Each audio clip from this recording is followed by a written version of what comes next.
नमस्कार दोस्तों, आपका स्वागत है अपने YouTube चैनल PFP में। आज हम बात करने वाले हैं मॉरेटोरियम केस के रिलेटेड हमें क्या यहाँ पर नई खबर आती हुई नजर आ रही है। जैसे कि आपको पता है अक्टूबर 5 यहाँ पर डेट थी, तो आज क्या हुआ है उसके बारे में जानेंगे। और साथ ही साथ आज हमें यहाँ पर GST काउंसिल की मीटिंग भी होती हुई नजर आ रही है, जो कि डिलेड होकर 5 अक्टूबर को हुई है। तो यहाँ पर भी क्या सिचुएशन एमर्ज होकर आई है उसके बारे में भी बात करेंगे। और बैंक यहाँ पर फिर से हमें खतरे में आते हुए नजर आ रहे हैं। पहले से में खतरे तो थे, यहाँ पर खतरे से निकले तो वैसे भी नहीं थे, लेकिन यहाँ पर सिचुएशन ऐसी एमर्ज हो रही थी कि यहां पर खतरा कम होता हुआ नजर आ रहा है, लेकिन वापस सिचुएशन फिर से खतरे वाली दिखाई दे रही है। तो क्या है खतरा, और साथ ही साथ बैंक निफ्टी का भी एनालिसिस करेंगे। लेकिन उससे पहले अगर आपने चैनल को सब्सक्राइब नहीं किया है तो प्लीज सब्सक्राइब कीजिए और रेगुलर अपडेट्स पाने के लिए नोटिफिकेशन बेल को प्रेस कीजिए। साथ ही साथ टेलीग्राम चैनल को भी ज्वाइन कीजिए, जिसकी लिंक डिस्क्रिप्शन बॉक्स में दी गई है।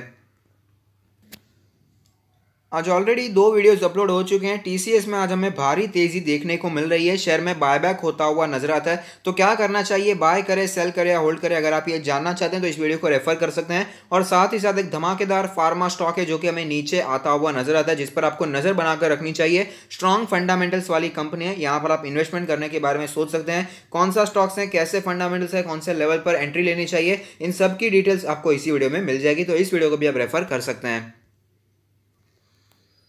तो सबसे पहले यहाँ पर मॉरेटोरियम को लेकर क्या होता हुआ नजर आया है उसके बारे में जान लेते हैं। तो जो यहाँ पर सुप्रीम कोर्ट है, उन्होंने यहाँ पर टाइम दिया है गवर्नमेंट को और रिजर्व बैंक ऑफ इंडिया को टू फाइल एडिशनल एफिडेविट्स। आपको बताइए कि एक एफिडेविट यहाँ पर जो फाइल की थी उसमें हमें यहाँ पर पता चला है कि यहाँ पर गवर्नमेंट यहाँ पर तैयार है, सब के सब यहाँ पर जो इंटरेस्ट ऑन इंटरेस्ट है उसे यहाँ पर वेव ऑफ करने के लिए तैयार है, जिसके बारे में हमने ऑलरेडी डिस्कस भी कर लिया है। 2 करोड़ से कम की लोन होगी तो आपको यहाँ पर इंटरेस्ट ऑन इंटरेस्ट चुकाना नहीं पड़ेगा, यहाँ पर बैंक्स को भी चुकाना नहीं पड़ेगा। गवर्नमेंट वो सारा का सारा बोझ यहां पर तैयार है उसको लेने के लिए। लेकिन यहां पर वापस हमें हियरिंग आगे होती हुई नजर आती है। तो यहां पर हमें आगे की तारीख दिख रही है, अक्टूबर 13 है, जो कि हमें यहां पर वेट करना होगा। यहां पर जैसे जैसे तारीख आगे जाएगी वैसे ही बैंक्स के लिए सिचुएशन एक्चुअली अच्छी नहीं है। जितना भी ये डिले होता जाएगा उतना ही बैंक्स के लिए खतरनाक साबित हो सकता है। और यहां पर बीच में कोई अगर बुरी न्यूज आ जाती है तो और भी ज्यादा बुरा इफेक्ट हमें यहां पर दिखाई दे सकता है। अगर यहां पर अक्टूबर 13 से पहले कुछ बुरा हो जाता है तो ये डबल इफेक्ट लाएगा, क्योंकि अक्टूबर 13 का हम वेट करे होंगे, क्या डिसीजन होगा ये अभी तक क्लियर नहीं होगा। और अगर कोई बुरी न्यूज आ जाती है तो ज्यादा इफेक्ट हमें यहां पर देखने को मिल सकता है। तो ये एक खतरा है जो कि हमें बैंक्स पर दिखाई दे रहा है। दूसरी बात यहां पर क्या है कि जो सेंटर का जो एफिडेविट था, यहां पर जो कहा था कि हम लोग तैयार है 5-6 हजार करोड़ का जो भी यहां पर हमें interest on interest wave of करना पड़ेगा, उसके लिए सेंट्रल गवर्नमेंट तैयार है। लेकिन यहां पर with respect to Kamath committee क्या है उन्होंने यहां पर नहीं बताया है। हालांकि आगे उन्होंने क्लैरिफाई भी किया, इनके जज ने, इनके वकील ने क्लैरिफाई किया है कि जो भी कामत कमेटी रिपोर्ट में हमें देखने को मिलेगा हम आपके साथ शेयर करने ही वाले हैं। तो ये टेंशन लेने वाली बात नहीं है। और साथ ही साथ उन्होंने ये भी कहा है, सुप्रीम कोर्ट ने कहा है कि ये इशू ये नहीं है कि आप रिपोर्ट क्या प्लेस करते हैं, लेकिन इंप्लीमेंट कैसे करते हैं, इसे आप वर्क में कैसे लाएंगे, ये काफी ज्यादा इंपॉर्टेंट है। क्योंकि अभी फिलहाल सरकार के पास पैसे ही नहीं है, तो बहुत ज्यादा सिचुएशन यहाँ पर खराब होती हुई नजर आ रही है। तो ये पूछा है कि सेंटर और आरबीआई को कुछ यहाँ पर सर्टेन ऑर्डर्स जारी करने चाहिए, जिससे यहाँ पर पता चले लोगों को कि कैसे ये बेनिफिट एक्सटेंड होने वाला है। दूसरी न्यूज है यहाँ पर, नो कॉन्सिक्वेंशियल ऑर्डर्स और circulars have been issued by government और the RBI for enforcement of the decision. तो जो डिसीजंस लिए जा रहे हैं, लेकिन उसका रोड मैप क्या है, कैसे वो डिसीजन को इंप्लीमेंट किया जाएगा, ये फिलहाल जब तक पता नहीं चलता तब तक यहाँ पर बातें सबकी सब अधूरी रहने वाली है। यहाँ पर ये तो कह दिया है कि इंटरेस्ट को वेव ऑफ कर देंगे, तो बैंक्स भी ऑफकोर्स कर देंगे, लेकिन वो बैंक को पैसे कब देगी यहाँ पर गवर्नमेंट, ये अभी तक बताया नहीं है। और वो जो पैसे देगी वो पैसे कहाँ से लाएगी, क्योंकि फिलहाल पैसे ही नहीं है मार्केट में। यहाँ पर मार्केट में क्या, गवर्नमेंट के पास फिलहाल पैसे ही दिखाई नहीं देते हैं। तो ऐसी सिचुएशन में पैसे कहाँ से आएंगे, वो भी काफी ज्यादा इंपॉर्टेंट बात है। तो यहाँ पर आरबीआई और सेंटर को टाइम दिया है कि और भी आप एडिशनल एफिडेविट्स को फाइल कर सकते हैं। और यहाँ पर कुछ और जो सेक्टर्स हमें यहाँ पर दिखाई देते हैं, काफ़ी ज़्यादा यहाँ पर टेंशन में हमें कुछ सेक्टर दिखाई देते हैं, जो कि real estate sector, power producers हो गए, ये रियल एस्टेट का एसोसिएशन है क्रेडाई। तो यहाँ पर उन्होंने कहा है कि हमारे लिए कोई भी ज़्यादा अच्छी न्यूज़ यहाँ पर हमें दिखाई नहीं देती है। आपने जो ये न्यूज़ लाई है 2 करोड़ से कम के लोन्स पर इंटरेस्ट और इंटरेस्ट कैंसिल कर दिया जाएगा, लेकिन हमारे लिए भी कोई अच्छी न्यूज़ आनी चाहिए, क्योंकि रियल एस्टेट जैसे कि आपको पता है सबसे ज़्यादा परेशानी में हमें दिखाई देता है। ऑफकोर्स दिखाई देने भी वाला है, रियल एस्टेट सबसे ज़्यादा हिट होता है ऐसे टाइम पर। तो यहाँ पर उनके लिए भी कुछ करना चाहिए, ऐसा यहाँ पर क्रेडाई का कहना है। तो जो भी एक अच्छी बात यहाँ पर दिखाई देते हैं, उनकी तरफ से अच्छी बात है। और यहाँ पर कामत कमेटी रिपोर्ट के बारे में बात की कि there is nothing to hide with regard to Kamath committee report, we will put the report on the record. तो यहाँ पर कोई टेंशन वाली बात नहीं है कि कामत कमेटी रिपोर्ट में क्या होने वाला है, ये सब की सब हमें ये बातें पता चलने वाली है। और यहाँ पर बैंक्स की तरफ से भी एक यहाँ पर पक्ष आ रहा है कि हमारे जो अकाउंटिंग फ्रोजन हो गए हैं, क्योंकि सुप्रीम कोर्ट ने हमें ना कह दिया है कि आप एनपीएस डिक्लेयर नहीं कर सकते हैं, जो कि हमने कई बार डिस्कस भी किया है कि यहाँ पर सुप्रीम कोर्ट ने कह दिया कि जब तक आप फर्दर ऑर्डर्स नहीं देते तब आप लोग यहाँ पर एनपीएस को डिक्लेयर नहीं कर सकते हैं, जो कि एक अच्छी बात नहीं है। क्योंकि यहाँ पर बैंक्स अगर एनपीएस डिक्लेयर नहीं करेंगी तो हमें भी पता नहीं चलेगा कि कौन सी बैंक को कितना बड़ा झटका लगा है। तो ये भी एक सिचुएशन है जो कि एक बुरी न्यूज़ हमें दिखाई देती है बैंक्स के रिलेटेड। और यहाँ पर बैंक्स ने 48 आवर्स मांगे हैं कि जो गवर्नमेंट का प्रपोजल है उसको थोड़ा सा एनालाइज करेंगे, उसके बाद उनका क्या पक्ष है, बैंक क्या कहना चाहती है, वो भी हमें यहाँ पर सुप्रीम कोर्ट में बाद में पता चलने वाला है। तो यहाँ पर इनका कहना है कि जो गवर्नमेंट ने जो हमें यहाँ पर रिलीफ दिया है, अप्रोच किया है, वो स्मॉल बोरोवर्स के लिए है, एमएसएमईज के लिए है, पर्सनल लोन्स के लिए, जो कि 2 करोड़ से कम के दिखाई देते हैं। लेकिन यहाँ पर जो कामत कमेटी दिखाई देने वाली है, जिसके बारे में हमने बात की, उसका जो रिपोर्ट क्या है वो हमें पता नहीं है, तो वो भी हमें डिस्क्लोज होने वाला है। तो उसमें यहाँ पर ऐसा बताया गया है कि Kamath committee recommendation take care of sectoral issues, जैसे कि रियल एस्टेट हो गया, पावर सेक्टर हो गया। तो ये सारी जो चीज़ें थी मॉरेटोरियम से रिलेटेड यहाँ पर दिखाई देती है। काफ़ी ज़्यादा कॉम्प्लेक्स इशू हमें यहाँ पर बनता हुआ नजर आता है। अलग अलग एसोसिएशन, अलग अलग यहाँ पर जो लोग हैं, बैंक्स हो गए, आरबीआई खुद हो गया, यहाँ पर गवर्नमेंट हो गई, सब अपना अपना पक्ष रखना है। और उनमें से जो इंपॉर्टेंट था मैंने आपके साथ शेयर किया है। तो ये तो हो गया मॉरेटोरियम से रिलेटेड हमें जो न्यूज़ देखने को मिली। लेकिन जीएसटी काउंसिल मीटिंग में क्या हुआ ये भी हम जान लेते हैं। तो सेंटर और स्टेट्स के बीच में यहाँ पर हमें कॉम्पनसेशन का रिलेटेड हमें डिस्कशन होता हुआ नजर आता है, लेकिन यहाँ पर भी कोई अच्छा निष्कर्ष हमें दिखाई नहीं दे रहा है। ये मीटिंग भी हमें पोस्टपोन होती हुई नजर आ रही है।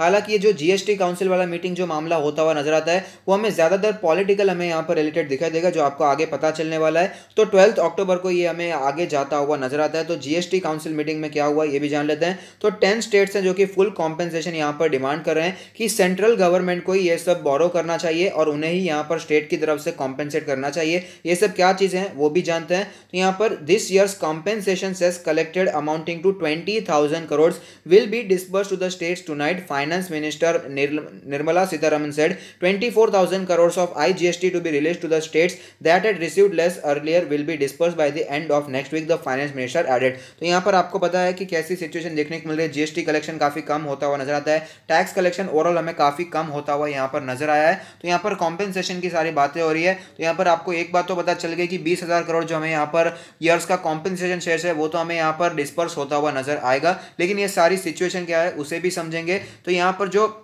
मामला था ये था कि टोटल शॉर्टफॉल हमें देखने को मिल रहा है कलेक्शन ऑफ जीटीएस। एस्टिमेट लगाया जा रहा है कि 2.35 लाख करोड़ रुपीस का हमें ये एस्टिमेट लगाया जा रहा है, said revenue secretary Ajay Bhushan Pandey. Out of the total shortfall 97,000 crore जो है वो in account of GST shortfall है और बाकी का जो है वो है कोविड-19 पैंडेमिक की वजह से। तो यहाँ पर लास्ट मीटिंग में हमें यहाँ पर 2 ऑप्शंस आते हुए नजर आ रहे थे, इन्हीं ऑप्शंस पर सारा कामकाज होता हुआ नजर आता है। तो क्या ऑप्शंस है? जो 2 ऑप्शंस हमें दिखाई देते हैं वो सबसे पहला ये स्पेशल विंडो हमें दिखाई देती है जो कि स्टेट्स को प्रोवाइड की जाएगी in consultation with reserve bank of India at a reasonable interest rate for borrowing of 97,000 crore.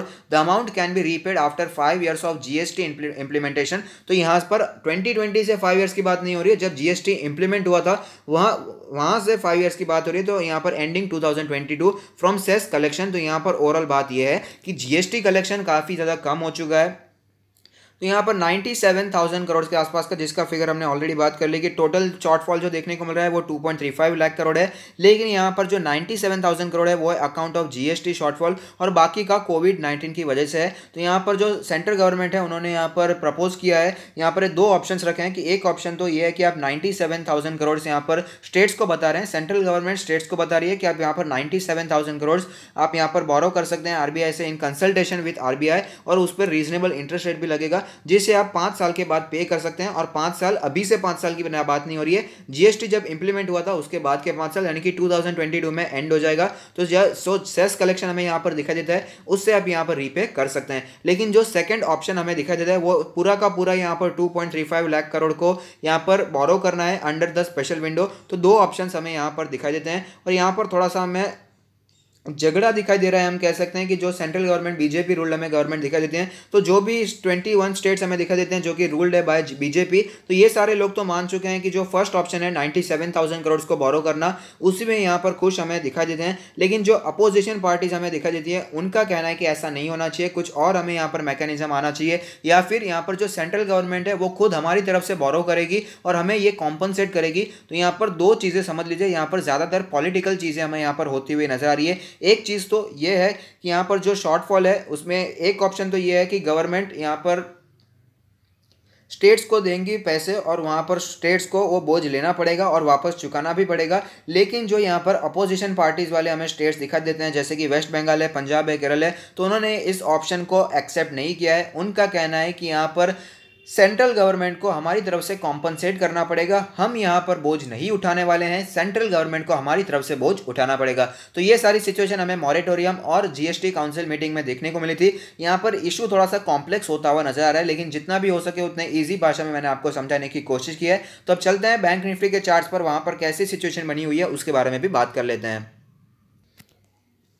Bank Nifty में आज हमें बहुत ज़्यादा वॉलेटिलिटी देखने को मिल रही है। मैं आपके सामने एक 1 डे चार्ट लाया हूं जहां पर एक कैंडल 5 मिनट्स को रिप्रेजेंट करती है। तो आप देख पाएंगे हमें गैप अप ओपनिंग देखने को मिली और उसके बाद अच्छी तेज़ी भी देखने को मिली थी, लेकिन 22,750 के आसपास रेजिस्टेंस फेस करने के बाद कंटिन्यूसली हमें गिरावट देखने को मिली, क्योंकि मॉरेटोरियम के केस पर भी लेकर कुछ ज़्यादा यहाँ पर वर्डिक्ट आता हुआ नज़र नहीं आ रहा था। एक बात आप समझ लीजिए, जब तक यहाँ पर डेट आगे ही जाती जाएगी तो ये एक अच्छी बात नहीं है। जब तक हमें यहाँ पर सिर्फ और सिर्फ कॉमास लगते हुए नजर आएंगे तब तक ये अच्छी बात नहीं है। हमें यहां पर चाहिए फुल स्टॉप, जो कि हमें यहां पर नजर आए।